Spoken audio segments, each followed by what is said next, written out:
Bonjour à tous et bienvenue. Aujourd'hui, on va parler de l'iPhone 12 mini. Il est arrivé. Ça fait déjà 2 jours que je l'ai. Donc là, je suis en train de le tester. Donc, on va faire un petit déballage. Et puis, on va voir vite fait. Alors, vite fait, on va pas rentrer dans les détails. Parce que pour la plupart des gens, les specs sur papier, voilà quoi. Ça fait pas tout, hein. Il y en a qui sont très bien spéqués et qui valent rien. Donc voilà. Là, on est clairement sur un produit comme d'habitude. C'est le nouveau, donc c'est le plus puissant, hein. Donc voilà, on est sur de la puce A14 Bionic. Alors pour beaucoup, ça ne veut rien dire. Et c'est pas grave, c'est juste pour vous dire que c'est le plus puissant du moment, voilà. Bon, est-ce qu'il y a besoin de plus puissant? Je sais pas. L'iPhone 11 tourne très bien, peut tout faire tourner. D'ailleurs, j'ai testé l'iPhone 7, hein, même l'iPhone 7 aujourd'hui peut tout faire tourner. J'étais assez surpris, donc bon voilà, hein, les specs, c'est les specs. Donc là, une boîte spéciale pour la France, avec les écouteurs, hein, parce qu'en France, on est obligé d'avoir les écouteurs. Donc du coup, voilà, quand on le reçoit, si vous n'avez pas les petits écouteurs, c'est que c'est pas le modèle français. Bon après c'est pas très grave, hein. Donc voilà une petite comparaison avec l'iPhone 6S. Donc la boîte a été rétrécie, évidemment il n'y a pas d'alimentation, il n'y a pas justement d'écouteurs. Donc ça a été énormément réduit. Donc les écouteurs, enfin le câble qui est fourni dedans, hein, comment dire, c'est acheter un câble.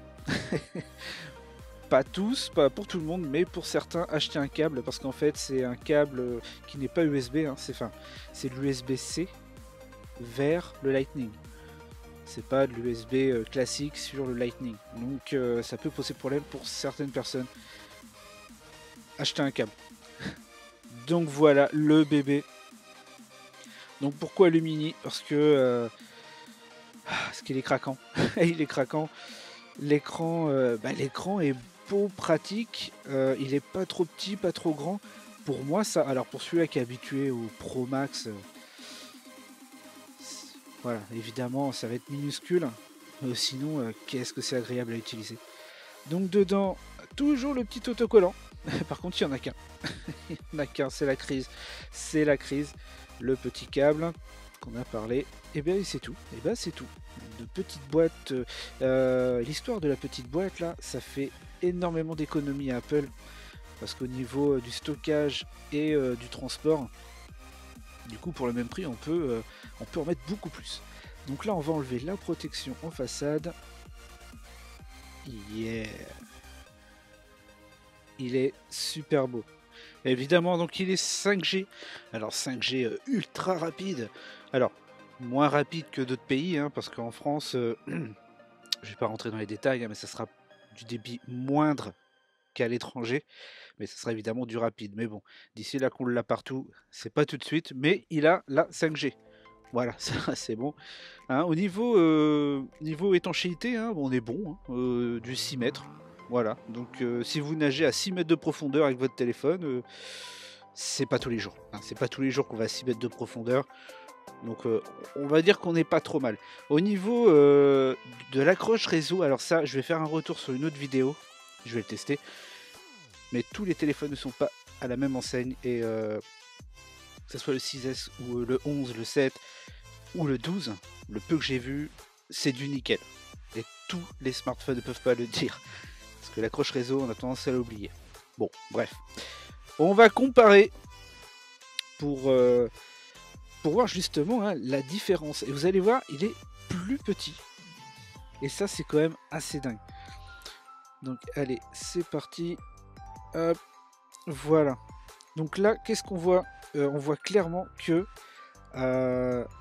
il est plus petit que l'iPhone 6S. Alors, tous ceux qui ont un iPhone 8, 7, 6, et bah, voyez, donc la grosse bordure noire que vous avez en bas, et bah, c'est un ajout de l'écran. De visuel en fait. Et ça, c'est énorme. C'est vraiment ce qui manquait. C'est vraiment ce qui manque. Mais il n'y a pas que ça, il y a aussi là-haut. Là-haut, on voit, ça rajoute. Alors, je vais vous mettre les cotes. Donc, on a 58 mm en largeur, 125 mm et 120 avec encoche. Donc c'est 125 sans l'encoche. Si vous voulez vous amuser, hein, vous rendre un petit peu plus compte en coupant un bout de papier pour voir un petit peu la taille réelle de l'écran devant vos yeux. Voilà les cotes. Alors c'est les cotes écran allumé. Hein. Là c'est un petit test de l'écran, parce que oui, c'est un écran AMOLED, même pour le petit, parce que l'iPhone 12 a les mêmes specs que le Pro Max, sauf le capteur LiDAR qui est pas, hein, et un capteur photo. Mais sinon, à l'intérieur, c'est exactement le même écran.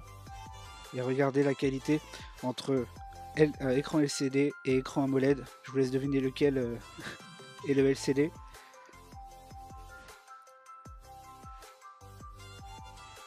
On voit vraiment le truc.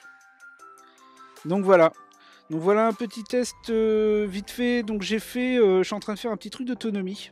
Et c'est pas si dégueulasse que ça, l'autonomie est bonne. Je fais largement la journée, je suis assez surpris pour un petit appareil. Et ben je vous dis bye bye, à très bientôt. Allez, ciao.